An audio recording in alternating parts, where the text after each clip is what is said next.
오늘 우리에게 주신 하나님 말씀, 신약성경 고린도후서 1장, 제가 먼저 1절부터 11절까지 말씀을 읽겠습니다.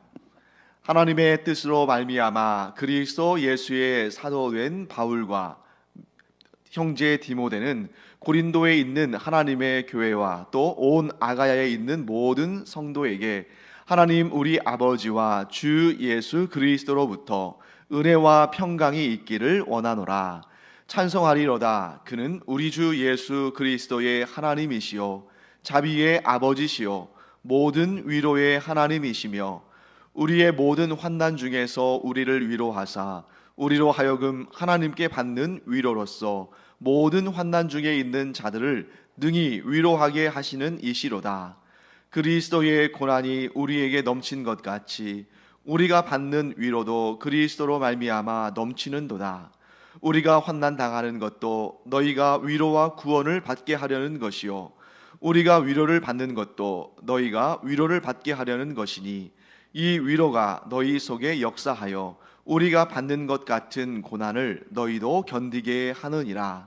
너희를 위한 우리의 소망이 견고함은 너희가 고난에 참여하는 자가 된 것 같이 위로에도 그러할 줄을 알미라. 형제들아, 우리가 아시아에서 당한 환난을 너희가 모르기를 원하지 아니하노니 힘에 겹도록 심한 고난을 당하여 살 소망까지 끊어지고 우리는 우리 자신이 사형 선고를 받은 줄 알았으니 이는 우리로 자기를 의지하지 말고 오직 죽은 자를 다시 살리시는 하나님만 의지하게 하심이라. 그가 이같이 큰 사망에서 우리를 건지셨고 또 건지실 것이며 이후에도 건지시기를 그에게 바라노라. 너희도 우리를 위하여 간구함으로 도우라. 이는 우리가 많은 사람의 기도로 얻은 은사로 말미암아 많은 사람이 우리를 위하여 감사하게 하려 함이라. 아멘. 우리가 이제 고린도후서 1장, 이제 고린도후서의 첫 장을 보았습니다. 사도 바울뿐만 아니라 이 고대 사람들은 편지를 쓸 때 공통적으로 맨 앞에 문안 인사로 편지를 시작합니다. 사실 그것은 오늘날 2000년 전의 고린도후서나 오늘날 우리가 쓰는 편지나 뭐 큰 차이가 없죠. 기본적으로 편지라는 것은 맨 앞에 누가 편지를 쓰고 있는지, 또 그 편지를 받는 사람이 누군지, 그리고 또 그 편지를 받는 사람에게 인사를 건네는 것, 이게 편지를 시작하는 가장 일반적인 형태입니다. 그래서 사도 바울은 편지를 이렇게 시작하죠. 하나님의 뜻으로 말미암아 그리스도 예수의 사도된 바울과 형제 디모데는, 자, 편지를 쓰고 있는 사람을 밝히는 것입니다. 자, 이 편지를 쓰는 사람은 바울이고 또 그의 동역자 디모데가 함께 그 옆에서 이 편지를 쓸 때에 동참했다는 것을 우리가 알 수 있습니다. 자, 사도 바울은 다른 서신서들, 이 고린도전서, 고린도후서를 쓸 때뿐만 아니라 다른 서신서들을 쓸 때도 자기가 하나님의 사도라는 사실, 자기의 사도됨을 강조했습니다만 특별히 이 고린도 교회의 편지를 쓸 때는 자신의 사도됨을 밝히는 일에 더 특별한 강조를 두었습니다. 왜 그러냐면 고린도 교회에는 우리가 지난번에도 말씀을 나눈 것 같이 사도 바울의 사도의 자격, 사도 바울의 사도의 신분에 대해서 의심하거나 혹은 부정하거나 혹은 공격하는 자들이 있었기 때문입니다. 그래서 사도 바울의 사도됨을 이렇게 의심하거나 부인하거나 공격하는 그런 사람들에게 사도 바울은 분명히 편지의 서두에서 이렇게 밝히고 있죠. 내가 사도가 된 것은 내 스스로의 의지나 또 내 스스로의 능력이나 그런 것으로 내가 얻은 것이 아니라, 즉 내가 획득한 것이 아니다. 그리고 어떤 사람들이, 권위 있는 사람들이 나를 사도로 추천하거나 사도로 세워준 것도 아니다. 내가 사도가 된 것은 오직 하나님의 뜻으로 말미암은 것이다. 이렇게 강조합니다. 그렇기 때문에 더 공격의 여지가 있겠죠.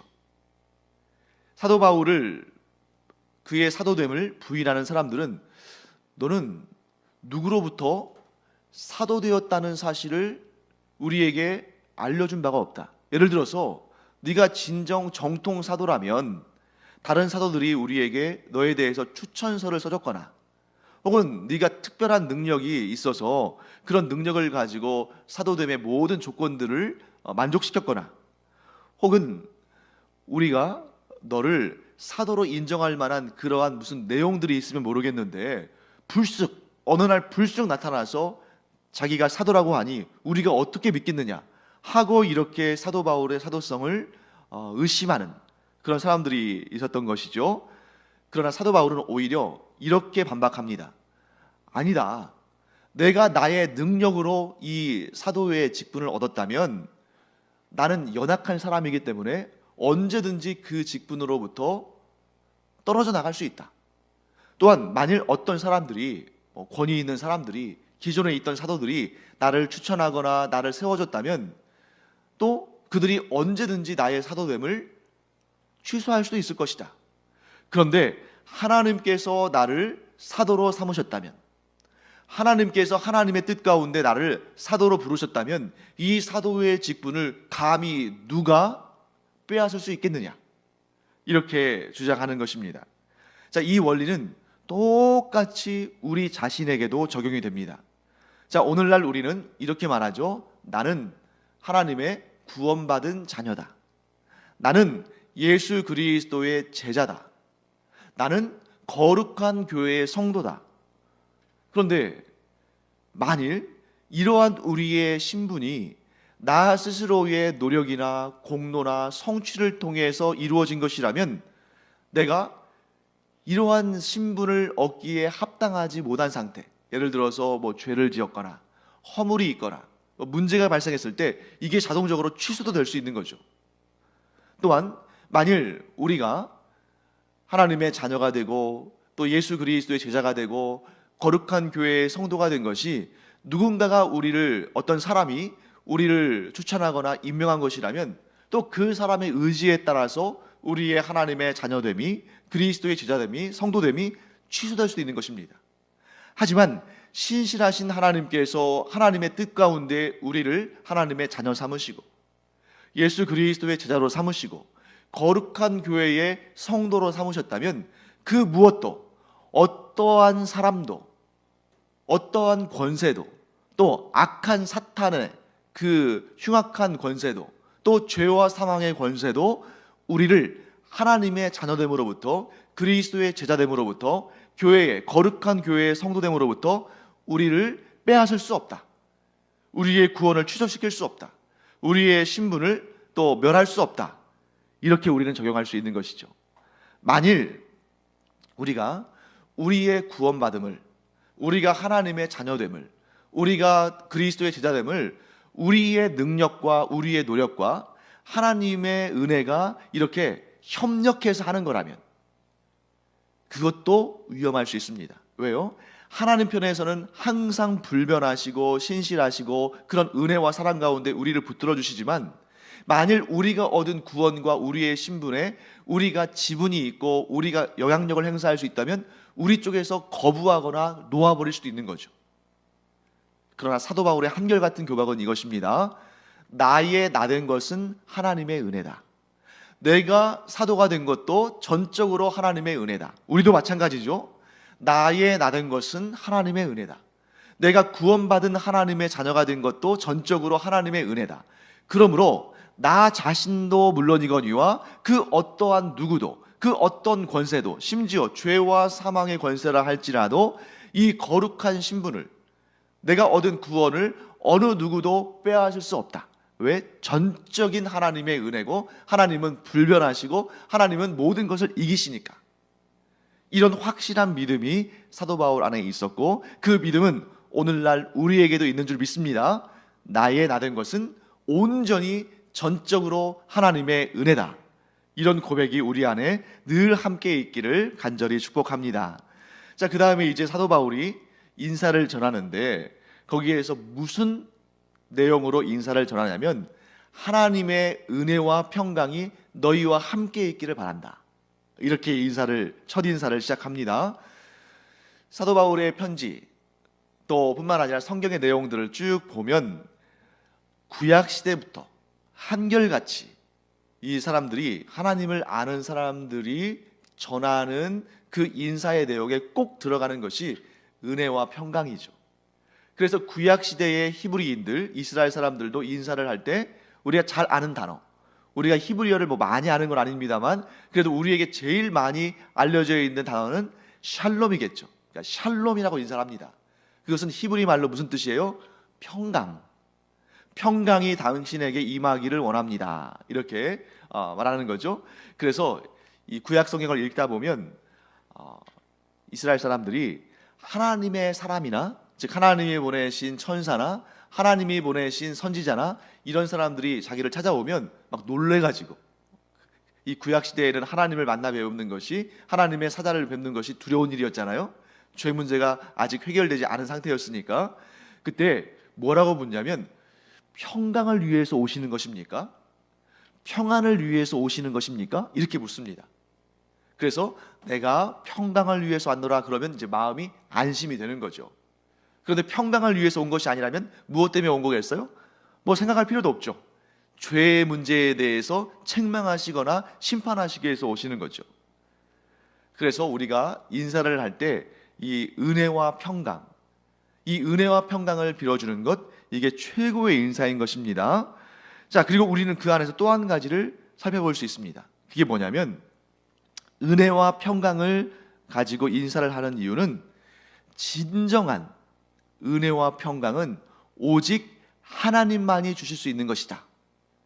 그러니까 내가 당신에게 은혜와 평강을 베풀 수 없을지는 모르지만 진짜 은혜와 평강, 그 누구도 빼앗을 수 없는 은혜와 평강은 하나님께서 우리에게 주시는 것인데, 그 하나님께서 주시는 은혜와 평강이 당신들 혹은 여러분들에게 함께 있기를 원한다. 이렇게 인사하는 것입니다. 자, 왜 은혜와 평강은 오직 하나님께로만 오는 것인가? 정확히 말하면 변치 않는, 즉 모든 어떤 상황과 환경 가운데서도 변치 않는 은혜와 평강은 오직 하나님만 주신다. 자, 사람도 은혜와 평강을 자기가 스스로 누릴 수도 있고 또 다른 사람에게 줄 수도 있죠. 하지만 사람이 만드는, 사람이 주는, 사람이 누리는 은혜와 평강은 상황과 환경에 따라서 급속하게 바뀝니다.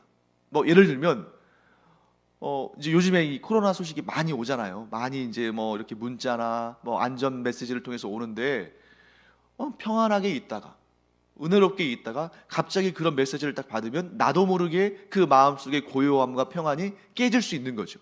그러니까 나는 이 은혜, 내 안에 있는 은혜와 평강을 꼭 지키고 싶은데 외적인 요인에 따라서 그 은혜와 평강이 흔들릴 수 있는, 깨질 수 있는, 얼마든지 부서질 수 있는 우리 인간이 주는 은혜와 평강은 마치 유리그릇 같이, 깨어지기 쉬운 유리잔처럼 떨어지면 금세 깨어져 버리는 것입니다. 하지만 하나님께서 주시는 은혜와 평강은 어떤 것이냐면, 비록 우리가 불안과 고통과 여기 나오는 것처럼 환난과 고난과 이러한 것들 가운데 살아가지만 그것을 덮어버리는, 그러니까 인간적으로, 세상적으로 볼 때는 도무지 은혜라고 고백할 수 없고 평강을 누릴 수 없는 그런 상황이지만, 그러나 그런 상황 가운데서도 왠지 그 원인을 알지 못하는 그런 신비로운 은혜와 평강이 우리 안에 임하는 것은 오직 하나님이 주시는 선물이다 하는 것을 우리가 보게 됩니다. 그래서 그 다음에 또 이렇게 말하죠. 사도 바울은 위로의 하나님을 소개합니다. 위로의 하나님이 우리도 위로하셨지만 우리를 위로하신 그 위로하심으로 우리가 당신들에게 그 위로를 전할 때에 당신들도 그 위로를 받기 원한다. 이렇게 말하고 있습니다. 자, 여기서 우리는 이 본문을 슬쩍 보고 지나가면 깨달을 수 없는 중요한 사실 하나를 발견해야 됩니다. 자, 은혜와 평강, 또 위로, 이 하나님이 주시는 거죠. 자, 이런 것들이 왜 필요한가요? 자, 은혜와 평강, 또 위로가 왜 필요합니까? 어려움이 있기 때문이죠. 환난이 있기 때문입니다. 고난이 있기 때문이에요. 만일 우리에게 고난이 없고 불안감이 없고 두려움이 없고 환난이 없고 고통이 없으면 은혜와 평강과 위로를 빌어줄 필요가 없습니다. 이 사도 바울이 전하는 메시지 가운데 은혜요, 평강이요, 위로요 이런 말씀이 나오는 이유는 지금 사도 바울과 사도 바울의 동역자들 뿐만 아니라 이 편지를 받고 있는 고린도 교회의 성도들, 또 나아가서 오늘날 우리 전체에 이르기까지 그 어느 누구도 이 세상을 살면서 어려움 없이, 고난 없이, 고통 없이, 환난 없이, 문제 없이 사는 사람은 없다는 것을 알기 때문에 이런 메시지를 전하는 것이죠.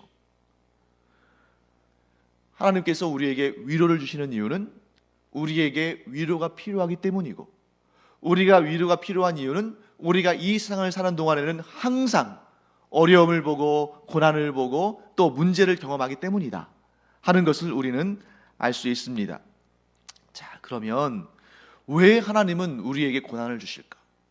제일 좋은 거는 은혜와 평강과 위로를 구할 필요 없이 하나님께서 우리에게 은혜를 주시고 평강을 주시고 위로해 주시고 이렇게 하실 필요 없이 하나님께서 아예 원천적으로 우리에게 있는 모든 고난과 환난과 어려움과 두려움과 문제와 실패와 낙심할 것들을 다 없애버리시면 되지 않을까? 그게 완벽한 해결이 아닐까? 그것이 완전한 문제 해결 아닐까? 이렇게 생각할 수 있습니다. 그걸 두고 우리가 뭐라고 하냐면 조바심이라고 하죠. 조바심. 왜? 분명히 제가 금방 말씀드린 것처럼 모든 고난과 환난과 문제와 고통과 걱정과 근심과 모든 두려움이 다 원천적으로 없어질 날이 반드시 옵니다. 우리 하나님을 믿는 사람들, 예수 그리스도를 의지하는 사람들에게는 반드시 그날이 와요. 하지만 그날은 지금 이 세상에서 사는 이 지금의 현실, 이 현실이 다 끝나는 날, 즉 주님께서 재림하셔서 모든 것을 심판하시는 그날에 이루어지는 일이고, 그 전까지는 그런 고난과 환난과 어려움과 고통이 있는 것이 당연한 일이다. 그것이 이 세상의 당연한 법칙이다. 만일 우리가 이 세상을 떠나 있다면 모르지만 이 세상을 살고 있다면 그런 문제들을 경험하는 것을 당연한 것으로 여겨라. 그런데 우리가 조바심이 나서 그런 문제들이 있다는 것을 당연하게 여기지 않을 때 또 다른 고통이 찾아옵니다. 그게 뭐예요? 육신적으로 모든 고난과 환난과 어려움을 겪으면서 또한 마음속으로도 고통을 당하는 거죠. 왜? 왜 하나님께서 이런 것들을 안 없애주시는가? 하지만 우리가 하나님에 대한 정확한 지식, 하나님의 구원 역사에 대한 정확한 지식을 가지면 이런 쓸데없는 마음고생을 하지 않죠. 이 세상은 본질적으로 죄가 있는 곳이고, 우리가 이 세상을 사는 동안에는 본질적으로 죄성을 가지고 있는 것이고, 그로 말미암아 우리 안에 있는 죄성과 이 세상에 있는 죄의 세력이 끊임없이 우리를 공격하는 것이 이 세상의 당연한 원리인데, 이것을 끊기 위해서는 우리가 개인적인 우리의 생명이 끝나서 우리가 우리의 영이 하나님의 곁으로 가든지, 아니면 우리가 아직 살아있을 때에 주님께서 재림하셔서 이 모든 역사를 심판하시고 새하늘과 새 땅을 창조하시는 그날이 이르든지, 이 둘 중에 하나인데 헛된 생각을 하면 안 됩니다. 그날이 이르기 전까지 내가 완벽하게 평안하고 완벽하게 걱정 근심이 없으려고 하다 보니까 다른 데를 기웃거리는 거예요. 왜? 하나님은 그런 상황을 주지 않으시니까.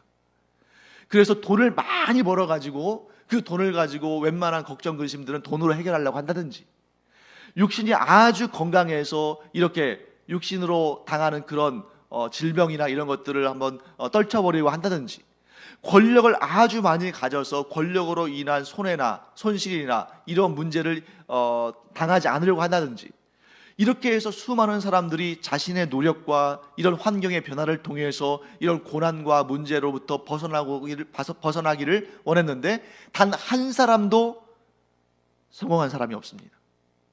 그토록 젊은 나이에 20대 후반 30대 초반의 그 젊은 나이에 이 세계를 제패했다는 알렉산더 대왕도 30대 초반의 젊은 나이에 열병으로 죽었고, 서양을 그렇게 괴롭히고 힘들게 했던 칭기스칸도 결국에는 죽었고, 또 그러한 야욕을 가지고 겉으로 볼 때는 참으로 강하고 담대해 보이지만 그 속으로는 누구보다 두려운 마음으로 밤잠을 제대로 하지 못한 것이 세계적인 권력자들의 삶이었다는 것을 우리는 다 압니다.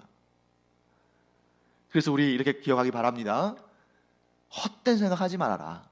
그게 뭐냐면 이 세상을 사는 동안 그 어떤 사람도 고난과 환난과 어려움과 고통으로부터 면제받지 못한다. 하나님 그렇게 하지 않으신다. 그것은 우리 주 예수 그리스도의 재림의 날에 이루어지는 것이고, 그 전까지 이 세상에서는 어려움을, 문제를, 고난을 겸하여 겪는다. 그렇기 때문에 하나님이 주시는 은혜는 뭐냐면, 그러한 문제들을 아예 원천적으로 없애는 것은 나중의 일이고, 그러나 우리가 이 세상 가운데 그렇게 고통스럽게 살아가야 되는 우리를 불쌍히 여기셔서 그런 고난과 환난과 문제와 어려움 속에서도 그런 상황 가운데 살고 있지만 그것을 덮어버리시는, 그러한 어려움 가운데서도 나도 모르게 세상이 줄 수 없는 평안과 은혜와 또 은총을 누리는 삶을 살도록 우리를 덮어주시는 하나님, 그 하나님을 알고 그 하나님이 주시는 은혜와 평강과 위로를 받는 것이 최고의 삶이다 하는 것을 우리 오늘 이 본문을 통해서 알게 됩니다. 자, 사랑하는 성도 여러분, 바울이 우리에게 말한 이 고난에 대한 해석, 우리 고난 없이 살지 못한다. 이 세상을 사는 동안에는 항상 고난이 있다. 그러나 그 고난에 주목하지 말고 그 고난 가운데서도 우리에게 정말 이해할 수 없는, 이 세상에 줄 수도 없는 은혜와 평강과 위로를 주시는 하나님께 주목하며 살자. 이러한 신앙의 원리가 우리 안에도 여전히 살아있기를 간절히 축원합니다. 자, 그 다음에 우리 12절부터 24절까지 말씀을 보겠습니다. 제가 읽겠습니다. 우리가 세상에서 특별히 너희에 대하여 하나님의 거룩함과 진실함으로 행하되 육체의 지혜로 하지 아니하고 하나님의 은혜로 행함은 우리 양심이 증언하는 바니 이것이 우리의 자랑이라. 오직 너희가 읽고 아는 것 외에 우리가 다른 것을 쓰지 아니하노니 너희가 완전히 알기를 내가 바라는 것은 너희가 우리를 부분적으로 알았으나 우리 주 예수의 날에는 너희가 우리의 자랑이 되고 우리가 너희의 자랑이 되는 그것이라. 내가 이 확신을 가지고 너희로 2번 은혜를 얻게 하기 위하여 먼저 너희에게 이르렀다가 너희를 지나 마게도냐로 갔다가 다시 마게도냐에서 너희에게 가서 너희의 도움으로 유대로 가기를 계획하였으니 이렇게 계획할 때에 어찌 경솔히 하였으리요. 혹 계획하기를 육체를 따라 계획하여 예 하면서 아니라 하는 일이 내게 있겠느냐. 하나님은 미쁘시니라. 우리가 너희에게 한 말은 예 하고 아니라 함이 없노라. 우리 곧 나와 실루아노와 디모데로 말미암아 너희 가운데 전파된 하나님의 아들 예수 그리스도는 예 하고 아니라 함이 되지 아니하셨으니 그에게는 예만 되었느니라. 하나님의 약속은 얼마든지 그리스도 안에서 예가 되니 그런즉 그로 말미암아 우리가 아멘하여 하나님께 영광을 돌리게 되느니라. 우리를 너희와 함께 그리스도 안에서 굳건하게 하시고 우리에게 기름을 부으신 이는 하나님이시니 그가 또한 우리에게 인치시고 보증으로 우리 마음에 성령을 주셨느니라. 내가 내 목숨을 걸고 하나님을 불러 증언하시게 하노니 내가 다시 고린도에 가지 아니한 것은 너희를 아끼려 함이라. 우리가 너희 믿음을 주관하려는 것이 아니요 오직 너희 기쁨을 돕는 자가 되려 함이니 이는 너희가 믿음에 섰음이라. 아멘. 여러분, 모르는 단어가 하나도 없는데 어떻게 보면 쉬운 문장들 같은데 무슨 내용인지 도통 잘 모르겠죠? 네, 고린도후서가 굉장히 어려운 책입니다. 이 고린도후서를 쓰게 된 배경을 제대로 알지 못하면 지금 방금 제가 읽은 이 부분 무슨 말씀인지 도무지 모를 거예요. 뭐 예는 뭐고 아니요는 뭐고 막 이런 내용들이 막 나오잖아요. 그래서 제가 여러분에게 아주 좀 이해하기 쉽게 간략하게 이 배경과 내용을 설명을 드리겠습니다. 자, 15절부터 17절까지 말씀은 사도 바울의 전도 여행 계획이 변경됐다 하는 내용을 써보내는 것입니다. 자, 우리가 고린도전서 마지막 장 16장을 읽을 때에 사도 바울이 어떠한 계획을 설명했는지를 기억할 겁니다. 지금 이 고린도전서와 고린도후서는 대략 1년 정도의 시차를 두고 기록됐는데 그러니까 지금 고린도 전서를 쓴 다음에 한 1년쯤 후에 쓴 거죠. 고린도 전서를 마무리할 때 사도 바울이 어떤 계획을 고린도 교회 성도들에게 전했냐면, 내가 에베소에 좀 이렇게 머물고 있다가 다시 너희들에게 가겠다. 그런데 내가 어떻게 갈 거냐면, 일단 원래 내가 늘 하던 대로 이 그리스의 북쪽 지역인 마게도냐를 들렀다가 남쪽으로 내려가서 아가야에 있는 고린도로 가겠다. 이게 고린도전서 16장 고린도전서 후반부에 기록된 사도 바울의 원래 계획이었어요. 그런데 그 계획이 1년 사이에 변화가 생겼습니다. 자, 어떤 변화가 생겼냐면 이거죠. 내가 원래는 마게도냐를 들렸다가 밑으로 내려가서 고린도로 가려고 했는데 내가 그 계획을 바꿨다. 어떻게 바꿨냐면, 내가 고린도 교회에서 지금 일어나는 일들이 굉장히 중요하고 그 일을 내가 먼저 처리해야 할 것 같아서 어떻게 바꿨냐면, 고린도를 먼저 들렸다가, 즉 북쪽에서 남쪽으로 내려오는 것이 아니라 남쪽에서 북쪽으로 올라가는 고린도를 먼저 들렸다가 그 다음에 북으로 올라가서 마게도냐로 갔다가 그리고 다시 고린도로 내려와서 내가 너희를 2번 방문하고 2번 은혜를 끼치고 2번 기쁨을 나누겠다. 자, 이렇게 얘기한 겁니다. 그런데 이제 앞으로도 내일도 우리가 계속 이 내용을 다루겠습니다만, 그러한 이 원래 계획을 변경했던 그 계획이 또 바뀌었다는 거예요. 왜 바꿨냐면, 그래서 두 번째 계획, 고린도를 먼저 갔다가 마게도냐를 먼저 들르지 않고 고린도를 먼저 갔다가 그 다음에 위로 올라가서 마게도냐를 갔다가 그 다음에 다시 고린도로 내려오려고 마음을 먹고 출발했는데, 그래서 고린도에 갔는데 상황을 보니까 이게 생각했던 것만큼, 그러니까 생각하기도 어려운 문제였는데 그보다 훨씬 어려운 문제였던 거죠. 그 고린도 교회에 방문했을 때 사도 바울이 좀 충격을 받았던 것 같아요. 어떤 문제가 있어서. 그 내용을 우리가 내일 또 살펴볼 겁니다. 그래서 고린도에 가서 사도 바울이 자기 뜻대로 되지 않는 그런 상황을 보고 다시 이제 마게도냐로 올라갔는데, 그 두 번째 계획 가운데는 어떻게 됐죠? 다시 고린도로 내려와서 거기에서 두 번째로 은혜를 나누고자 했는데 그걸 취소해 버린 겁니다. 고린도로 다시 오지 않은 거예요. 자, 이제 여러분들 대략적인 내용을 아시겠죠? 다시 한번 정리하면, 고린도 전서를 끝낼 때, 고린도 전서를 쓰고 그 말미에 사도 바울은 다시 내가 고린도 교회에 다시 방문하겠다, 이런 계획을 알렸는데, 그때의 계획은 마게도냐를 들렸다가 고린도로 가서 거기서 겨울도 지내고 한참을 있다가 내가 오겠다, 이런 내용이었는데, 그 사이에 편지를 쓴 후에 그 계획이 바뀌었어요. 사도 바울이 어떤 마음을 가졌냐면, 이거 안 되겠다. 지금 고린도 교회에서 일어나는 일들이 내가 생각하는 것보다 훨씬 더 심각했구나.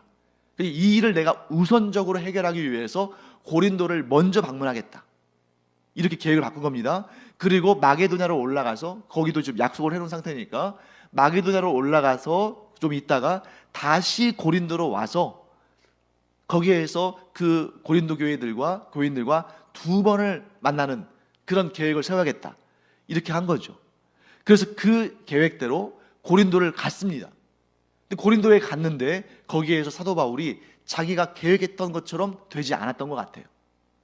그래서 근심을 안고 마게도냐로 올라갔다가 다시 내려오면 이 문제가 아직 해결되지 않았기 때문에 오히려 서로 근심만 쌓일 것 같으니까 어떻게 한 거예요?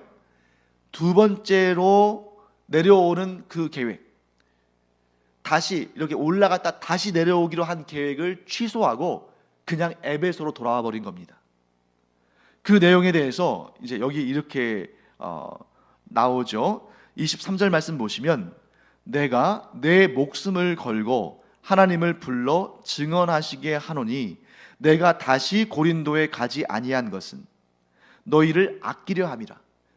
자, 고린도에 들렀다가 마게도냐로 갔다가 다시 고린도로 가기를 원했는데, 그게 계획이었는데 다시 고린도로 가지 않았다.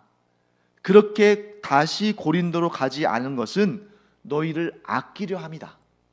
그러면서 24절에 이렇게 말하죠. 우리가 너희 믿음을 주관하려는 것이 아니요 오직 너희 기쁨을 돕는 자가 되려 함이니 이는 너희가 믿음에 섰습니다. 자, 마음속에 불편함이 있음에도 아주 온유하고 친절하게 이렇게 편지를 썼습니다.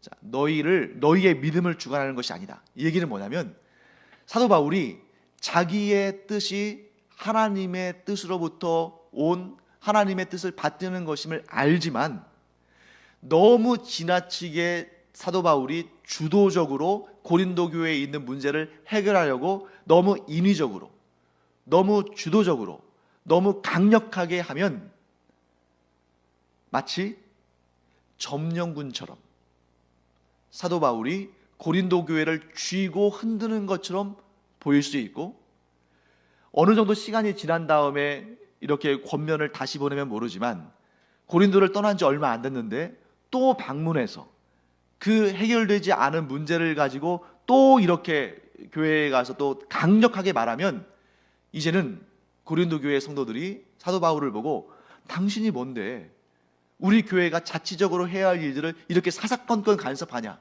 하면서 또 다른 갈등이나 문제가 생길 수 있기 때문에 사도 바울은 마음이 너무 아팠지만 그래, 이것도 다 때가 있을 것이야.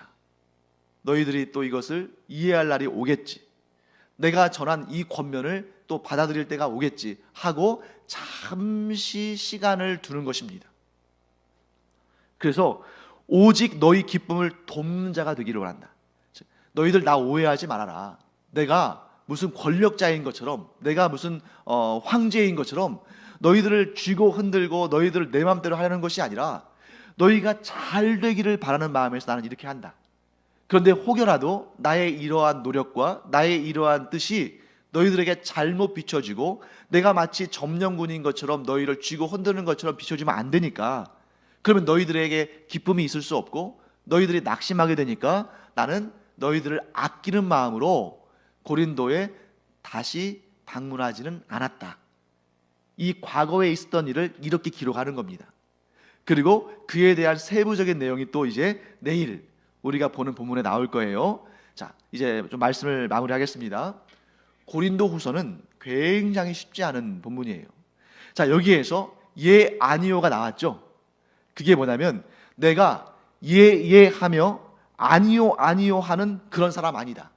이게 뭐냐면 내가 내 마음대로 막 이렇게 어떤 계획을 세웠는데 이 약속에 대해서, 이 약속을 듣는 사람의 상황은 전혀 생각하지 않고 그러니까 내 편의에 따라서 내 마음대로 막 약속을 예 했다가 아니요 했다가 막 이렇게 변경시키는 그런 사람이 아니라는 거예요.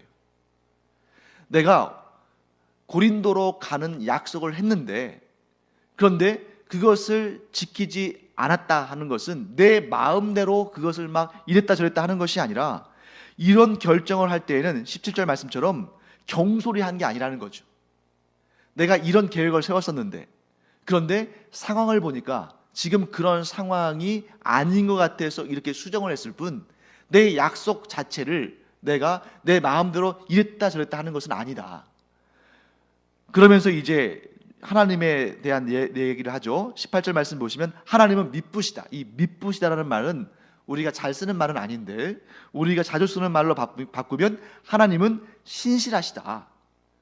그래서 하나님께서는 항상 신실하시고 우리는 항상 신실하신 하나님을 따르는 사람들이기 때문에 18절 말씀 보시면 우리가 너희에게 한 말은 예하고 아니라 함이 없노라. 우리가 이렇게 하겠다 하고 그것을 바꾸지 않는다. 우리는 우리가 섬기는 하나님이 미쁘신 분이신 것처럼 우리도 너희를 향해서 미쁜 신실한 사람인데 우리의 마음대로 그냥 이랬다 저랬다 하는 것이 아니다. 너희를 위해서 너희에게 가장 좋은 일을 하고 있는 것이다. 그래서 19절 말씀에 또 이런 얘기가 나오죠.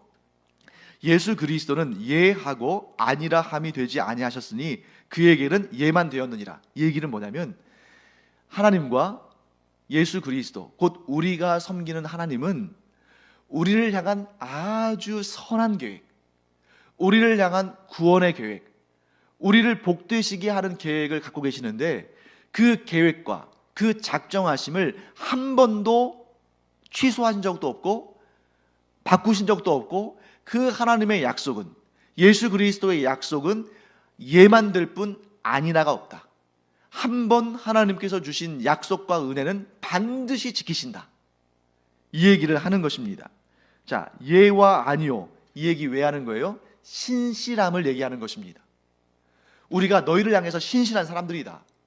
우리가 우리 마음대로 너희들은 생각도 안 하고 그냥 계획을 이랬다 저랬다 하는 것이 아니라, 우리가 너희를 사랑하기 때문에 경솔히 이렇게 계획을 바꾸는 것이 아니라 너희를 위해서 가장 좋은 것으로 주기 위해서, 너희에게 가장 좋게 하기 위해서 이렇게 바꾼 거다.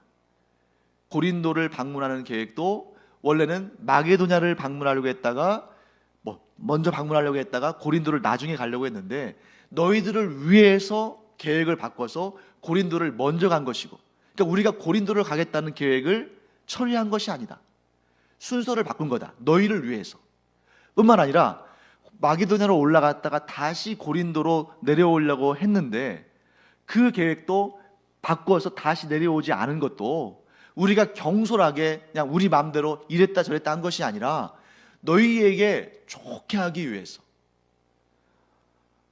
너희의 믿음을 주관하지 않으려고 하기 때문에, 우리가 주관자처럼 점령자처럼 보이지 않으려고 했기 때문에, 또한 너희의 기쁨을 돕기 위해서, 너희에게 기쁨이 있게 하기 위해서 우리가 이렇게 한 것이니 이해해달라 라고 말하는 것입니다. 신실함에 대한 내용이고요. 자, 이제 그럼 왜 이런 일이 생겼을까? 지금 우리가 이 고린도후서를 본문을 볼 때 그전에는 별로 이런 생각을 안 했을지 모르겠어요. 그전에는 그냥 고린도 교회에 있는 문제에 대해서 사도 바울이 그냥 권면하는구나 이렇게 생각했을지 모르지만, 사실은 이 이면에는 고린도 교회의 일부 성도들과 사도 바울 사이에 갈등과 문제가 있었습니다. 그래서 교회는 문제 없는 곳이 아니에요. 문제가 있을 때 그 문제를 어떻게 하나님의 방식으로 풀어내느냐. 우리 개인 사이도 마찬가지죠. 개인 사이에도 항상 문제가 있습니다. 문제가 없을 수가 없죠. 그러나 중요한 것은 무엇입니까? 그 문제를 어떻게 하나님께서 기뻐하시는 방법으로 해결해 나가느냐, 이게 중요하다 하는 것을 우리가 알 수 있습니다. 기도하겠습니다. 하나님, 주님의 은혜를 감사드립니다. 오늘 본문의 말씀을 본 것처럼 고린도 교회와 사도 바울 사이에 우리가 잘 알지 못했던 그런 갈등과 문제가 있었던 것을 봅니다. 그러나 사도 바울은 어떻게 해서든지 간에 하나님께서 기뻐하시는 방법으로 이 문제를 해결하고자 노력했던 것을 봅니다. 저희도 그렇게 그러한 삶을 본받아서 우리의 삶 가운데 많은 문제들이 있고 어려움도 있고 인간관계에 그런 문제들도 있지만, 그런 상황 가운데서도 끝까지 하나님께서 기뻐하시는 방법으로 그 문제를 해결해가는 하나님이 주시는 지혜로 충만한 자들이 되게 하여 주시옵소서. 감사드리며 예수님의 이름으로 축복하며 기도합니다. 아멘.